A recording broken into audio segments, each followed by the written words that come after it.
चलिए आगे बढ़ते हैं। केरल में लेफ्ट का किला ढहाने के बाद बीजेपी ने सत्ता का परचम लहराया। तो वहीं अब तिरुवनंतपुरम नगर निगम में पहली बार कमल खिलने के बाद वहां के महापौर वीवी राजेश के नेतृत्व में नवनिर्वाचित बीजेपी पार्षदों और केरल के अन्य स्थानीय निकाय प्रतिनिधियों का प्रतिनिधिमंडल दिल्ली पहुंचा है, जिसके बाद नई दिल्ली रेलवे स्टेशन पर दिल्ली बीजेपी अध्यक्ष वीरेंद्र सचदेवा, बीजेपी के राष्ट्रीय मंत्री ओपी धनखड़ एवं दिल्ली के महापौर सरदार राजा इकबाल सिंह ने इनका स्वागत किया। बीजेपी 4 विकसित केरलम नामक 3 दिवसीय प्रशासनिक और शासन कौशल विकास कार्यक्रम के अंतर्गत वहां के पार्षद व अन्य नेता दिल्ली पहुंचे हैं। ढोल नगाड़ों के साथ इनका नई दिल्ली स्टेशन पर स्वागत किया गया। वो तस्वीरें भी आपको दिखा रहे हैं। पहले दिन प्रतिनिधिमंडल नेशनल वॉर मेमोरियल का दौरा करेंगे और इसके बाद बीजेपी के राष्ट्रीय कार्यालय पहुंचकर अध्यक्ष नितिन नवीन से मुलाकात उन्होंने की। उनके साथ आपको बता दें कि केरल प्रदेश अध्यक्ष राजीव चंद्रशेखर भी मौजूद थे इस दौरान। तो वहीं आज जब केरल के बीजेपी पार्षद गृह मंत्री अमित शाह से मुलाकात करेंगे, इसके साथ ही कई अहम विषय पर सम्मेलन में भी शामिल होंगे, जिसमें आपको बता दें बीजेपी नेताओं का संबोधन होने वाला है।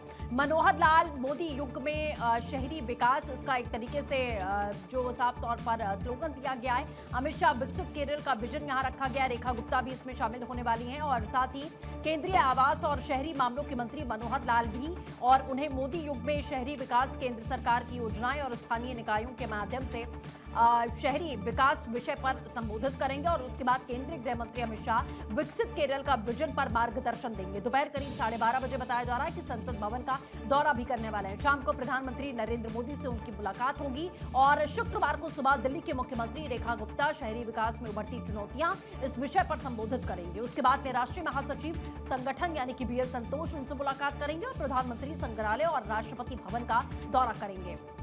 आपको बता दें केरल नगर निगम चुनाव में किस तरीके से कमल खिला है। तिरुवनंतपुरम निगम में ऐतिहासिक जीत हुई है। नगर निगम में पहली बार सत्ता मिली। लेफ्ट के 40 से 45 साल पुराने प्रभुत्व का अंत हुआ।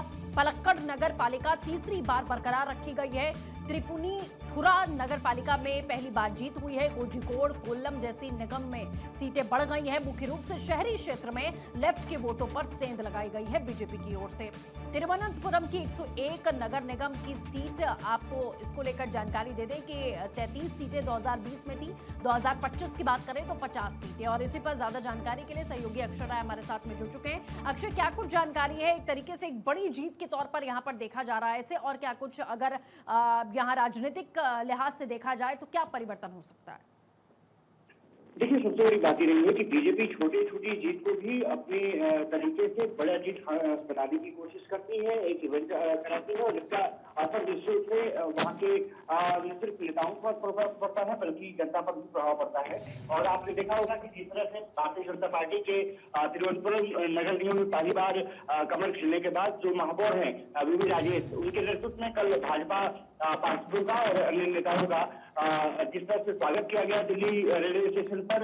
वीरेंद्र सचदेवा भाजपा के राष्ट्रीय भाजपा के जो दिल्ली प्रदेश अध्यक्ष वो मौजूद रहे, भाजपा के राष्ट्रीय मंत्री ओपी धनखड़ मौजूद रहे और दिल्ली के जो मेयर है राजा इकबाल सिंह, उन्होंने भी स्वागत किया। अंदाजा लगाया जा सकता है कि ये दौरा कितना महत्वपूर्ण भाजपा की केरल निकाय पूरा खर्चा उठा रही है।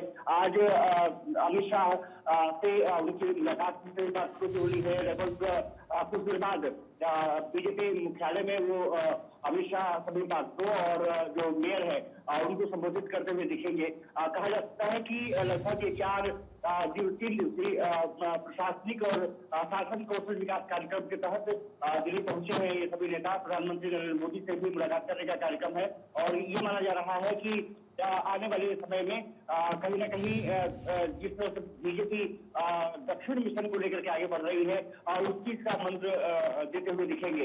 ये कहा जा रहा है कि लगभग 12:30 बजे के आसपास संसद भवन का दौरा करेंगे और वहीं पर जो शाम को ये माना जा रहा है प्रधानमंत्री नरेंद्र मोदी से मुलाकात।